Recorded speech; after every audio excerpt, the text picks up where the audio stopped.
eat. You must eat. Look at yourself, Pian. You are disappearing. I am not hungry, Obina.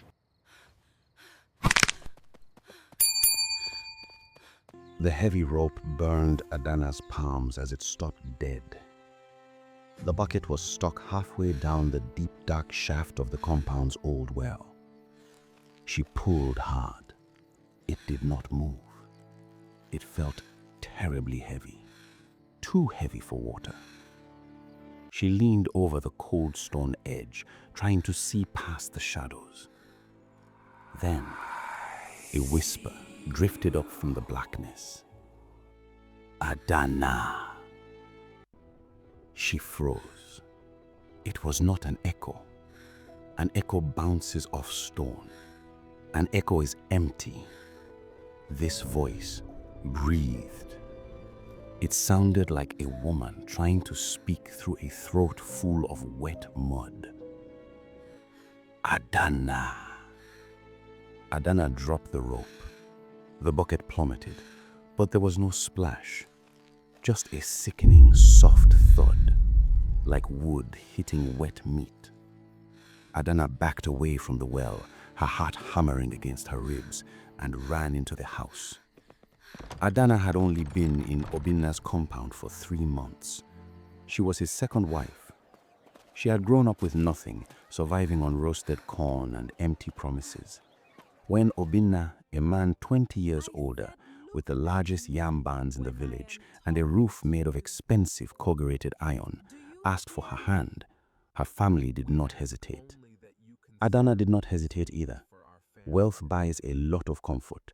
It also buys a lot of silence. The village women never talked about Obina's first wife, Ebele. When Adana asked, they only looked at the dirt and said Ebele went back to her people in the middle of the night. People who marry out of hunger learn quickly not to inspect the kitchen too closely. When Obina returned from the market that evening, Adana was sitting on the edge of the bed, shaking. He walked in, his heavy velvet wrapper sweeping the floor. He smiled, offering her a piece of roasted meat from a leaf. "Why is my young bride shaking?" he asked. "There is someone in the well," Adana whispered. Obina stopped. His smile remained, but his eyes went completely dead. "What did you say?" "I was pulling water. The bucket stuck, and a voice called my name." Obina slowly put the meat down. He did not ask what the voice sounded like. He did not rush outside to check. He simply wiped his hands on a cloth. The dry season wind plays tricks in old storms. Do not go near the well again. We will hire a boy to fetch water from the river. Before the sun went down, Obina took 6 thick wooden planks and a handful of rusted iron nails. He went to the backyard and hammered the well shut. He hit the nails so hard his knuckles bled. That night, Adana could not sleep. The heavy mahogany bed felt cold. Obina was sleeping softly beside her, but beneath his snoring, coming up through the floorboards of the house, she heard it. Thump, thump. Something was hitting the wooden planks of the well from the inside, and then, slipping through the cracks in the wood, came the whisper. "Adana, Adana." The voice was louder now, desperate, hungry. For a week, the whispering did not stop. Adana stopped eating. The yam porridge tasted like ash. The rich stews made her stomach turn. She grew pale, dark circles forming under her eyes.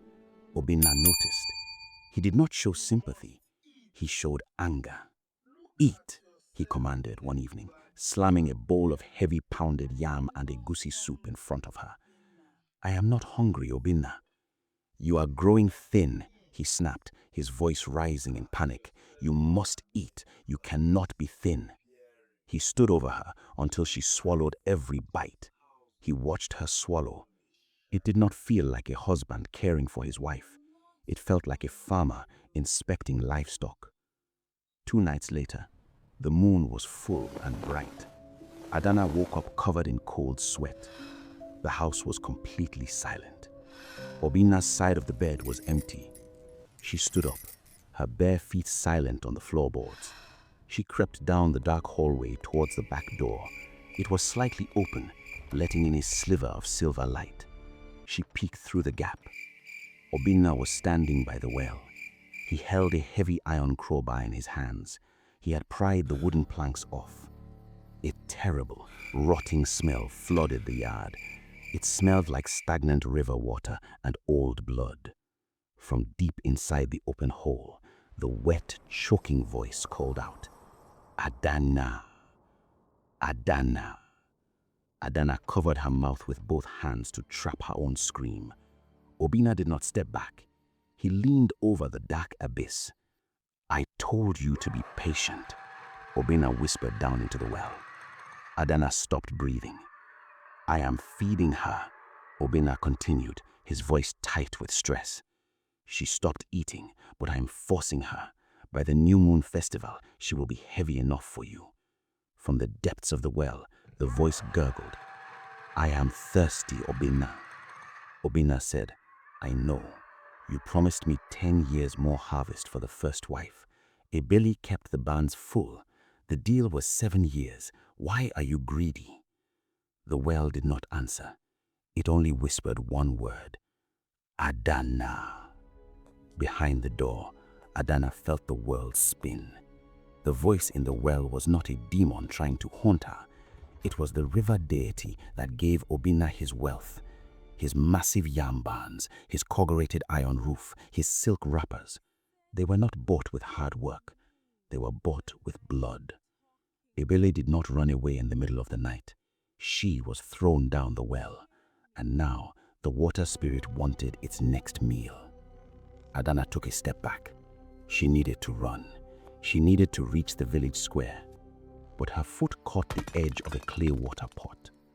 Crack! The sound split the quiet night like a gunshot. By the well, Obina froze. Slowly, he turned around. The moonlight caught the whites of his eyes.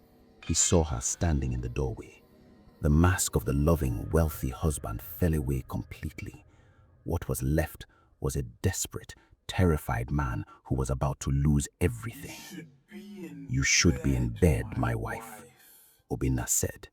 His voice was too calm. He raised the iron crowbar. Adana turned and ran. She sprinted through the compound, but the heavy silk wrapper tangled around her legs. Obina was fast. The panic of a doomed man gave him terrible speed. He caught her by the hair before she reached the main gate. Adana screamed, clawing at his face. She tasted his blood under her nails. "I gave you a good life," Obina snarled, dragging her backwards through the dirt towards the backyard. "It is just a small fall," he panted, pulling her closer to the terrible smell of the open well. "The water takes you quickly. Do not make this hard." He lifted her off the ground. Adana kicked the stone edge of the well, fighting with the strength of a dying animal. Her feet dangled over the black, foul-smelling pit. The voice from the dark was shrieking now, a horrific wet sound echoing up the stone walls. "Adana! Adana! Adana!" Obina shifted his grip to push her down. But then the voice changed. It stopped saying Adana's name. The wet, choking voice giggled in the dark. "Obina." Obina froze. His hands loosened on Adana's arms. He looked down into the black water. "No," Obina whispered, his voice cracking. "I brought you the new one. The deal was the new one." "She is too thin," the voice hissed from the depths. "You are heavier." A long, pale arm shot out from the pitch-black hole. It was slick with black mud and rotting river weeds. But on its finger, gleaming in the moonlight, was a silver wedding ring, the exact same ring Obina had given to Ebele. Obina shrieked. He dropped Adana. She hit the dirt, scrambling backward on her hands and knees. The muddy hand clamped onto Obina's throat. With one violent, sickening jerk, the hand pulled Obina forward. His feet left the ground. His hands tore at the stone edge, ripping his fingernails completely off, but the strength from below was impossible. He vanished headfirst into the dark. His scream echoed down the shaft, cut off suddenly by a heavy, hollow splash. Then, absolute silence. Adana lay in the dirt, chest heaving, staring at the open well. The terrible smell of rotting water slowly faded. The air smelled like fresh rain again. She did not run. The next morning, the village elders found Adana sitting quietly on the veranda. She was crying. She told them a tragic story. She told them her husband had gone mad in the night, speaking to demons, and had thrown himself into the deep well. The elders brought ropes to search the water, but the well was completely dry. There was no water. There was no body. What does this mean? They sealed the well with heavy cement blocks. They declared the ground forbidden. Because she was his only remaining wife, Adana inherited everything. She took the compound. She took the massive yam barns. She took the silk wrappers and the gold. She became one of the wealthiest women in the region. She walked through the village with her head held high, respected and undisturbed. 5 years passed. The village forgot about Obina. The compound grew even larger.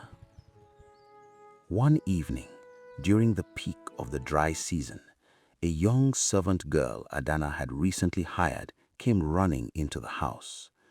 The girl was 14, poor, hungry. She was shivering, clutching an empty clay jug. "Madame," she whispered, her eyes wide with terror, "I was sweeping the back wall near the cemented stones." Adana slowly looked up from the ledger she was reading.